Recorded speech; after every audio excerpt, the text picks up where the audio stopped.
चुड़ैल की आत्मा पेड़ पर। एक गांव में कन्हैया नाम का एक आदमी अपनी पत्नी गौरी के साथ रहता था। वे एक किसान था। एक दिन कन्हैया अपनी पत्नी से कहता है, गौरी, मैं कब तक ऐसे खेतों में काम करता रहूंगा। कोई ऐसा काम मिले जिससे आराम से पैसे आए तो मजा आ जाए। तब उसकी पत्नी कहती है, अजी आप ऐसे क्यों कह रहे हो, हमारे घर में कोई कमी थोड़ी ना है।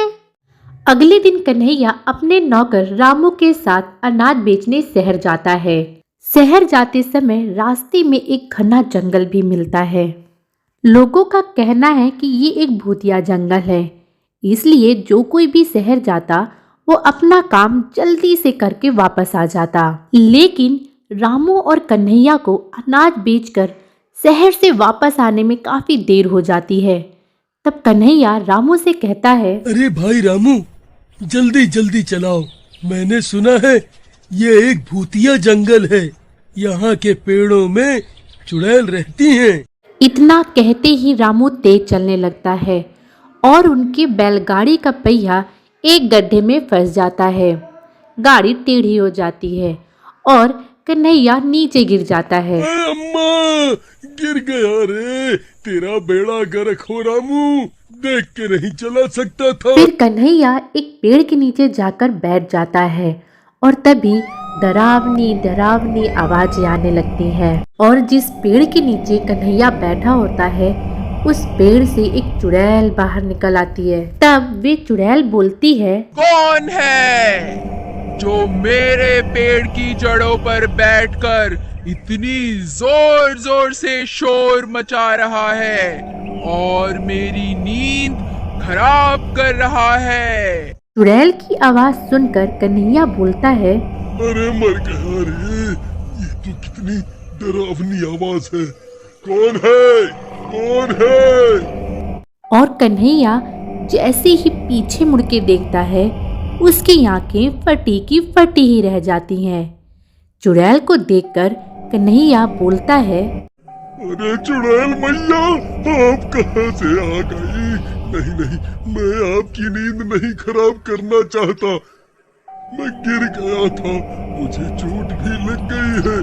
देखिए कितना खून निकल रहा है। ये मुझे पिला दे, मैं बहुत दिनों से प्यासी हूँ। चुड़ैल की बातों को सुनकर कन्हैया बोलता है, अरे नहीं नहीं, मेरा खून तो बहुत कड़वा है, आप इस रामू का खून पी लीजिए, मुझे छोड़ दो चुड़ैल मैया। तभी वहाँ रामू आ जाता है और कन्हैया की बात सुनकर रामू बोलता है, अरे मालिक, ये आप क्या कह रहे हो?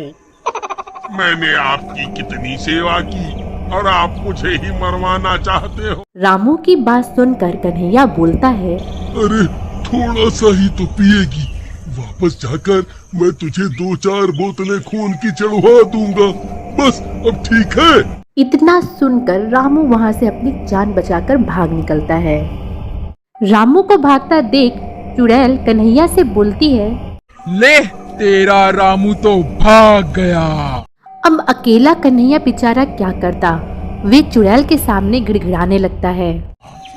मुझे छोड़ दो, मैं आपको खून ला दूंगा। कन्हैया की बात सुनकर चुड़ैल बोलती है, अच्छा, मुझे बेवकूफ समझा है क्या? तब कन्हैया चुड़ैल को समझाते हुए कहता है, चुड़ैल जी, आप मुझे तो खा लोगी, फिर क्या करोगी? यहाँ कोई नहीं आता, सबको पता है ये भूतिया जंगल है। कन्हैया की बात सुनकर चुड़ैल सोच में पड़ जाती है और फिर बोलती है, बात तो तू ठीक कर रहा है। ठीक है, तू मुझे रोज एक आदमी ला कर देगा। रोज एक आदमी देने की शर्त पर चुड़ैल कन्हैया को छोड़ देती है और अपनी जादुई शक्ति से कन्हैया के चोट को भी ठीक कर देती है।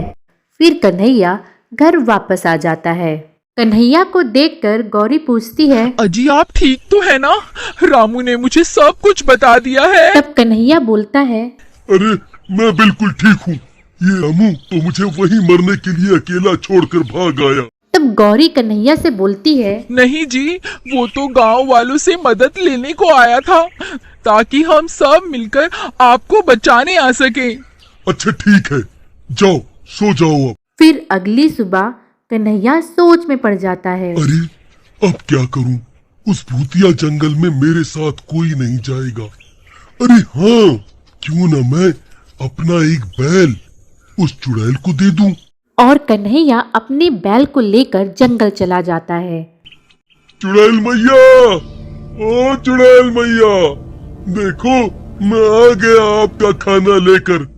लो पी लो इसका खून।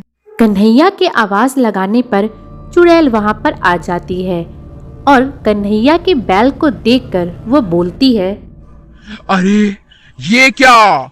तुम्हें मैंने इंसान लाने को कहा था, जानवर नहीं।